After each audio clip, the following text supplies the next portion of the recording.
May panibagong paliwanag sa ngayon ang Vice President na si Sara Duterte. Magandang araw sa inyong lahat. Narito na muli ang ating latest update na kung saan narito na sa ngayon ang huling pahayag ni Vice President Sara Duterte. Panoorin pa natin ang full video. Ako naman si Kudanger TV. Ayaw, umaayong adlaw kaninyong tanan. Magandang araw sa inyong lahat. Sa ating mga kababayan sa iba't ibang panig ng mundo, ako ay nakikiisa sa inyong maligayang pagsalubong ng bagong taon.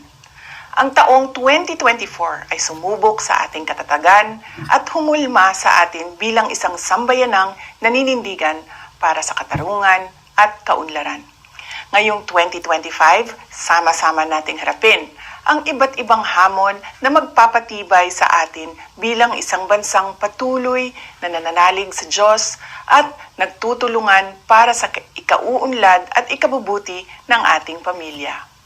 Sa ating pagsalubong sa bagong taon, ako ay nagpapasalamat sa inyong walang sawang pagmamahal sa bayan na ipinamalas ninyo sa inyong pagsusumikap, pagtitiis at pagtsatsagang magkaroon ng mas magandang kinabukasan. Magpabilin ako nga nahiusa kaninyo sa inyong mga pangandoy alang sa kauswagan ug kalinaw.